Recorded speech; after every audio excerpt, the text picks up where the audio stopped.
hor badago, epaitegi auzitegietan printzipio bat oso importantea dena, eta printzipio hori da, epaitegi asko baldin badaude, lana banatzen dutela, eskaria edo demanda ezartzen den egunaren arabera. Lau epaitegi baldin badaude, eta horietako bat, epaitegi bateko epaia euskalduna baldin bada, euskeraz baldin badaki, euskeraz aurkezten diren baserak, gaiak edo demandak epaile horrek bakarrik aztertuko balitu, orain arte dauden printzipioak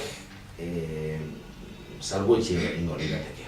Euskararen legearen ikuspuntutik hori ona litzateke, nola ez, baina garantia judizialen ikuspuntutik hori egokia ala desegokia da, alegia sortuko litzateke kasu horretan, hori egin ezkero nolabaiteko bereizkeriarik edo kalterik euskal hiztunentzat. Zeren eta legean modu askotan interpretatu daiteke, eta nahiz inoiz abogatu gitzan ditu, abogatu gitzan, baina ezagutzen ditut abogatuak. Askotan, demanda bat sartzen dutenean,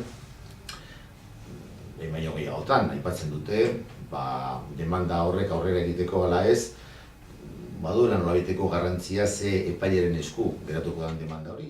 Orduan, hori guztia kontuan hartuta, ondorio da, ez daukatela argi. Hau da, euskararen ikuspuntutik, inagaro zalantzarik ez, epaile euskaldunak baldin badu edo euskaraz egiteko gai diranak, zergatik ez, horiekin zirkuito berezi bat sortu, eta euskaraz egiten diran demandak haien gana joan daitezela eta hiek izan daitezela aztertuko dutena. Baina, garantia judizialen ikuspegitik ja, zalantza sortzen zaizkit.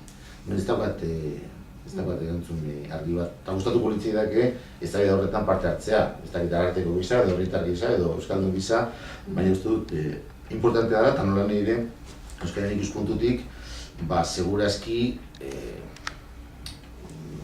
neurri provisionalak hartu behar izango dira, zeren eta itxoin gaur baldin badugu, epaile guztiak euskaraz jakin arte, urte asko pasa daitezke.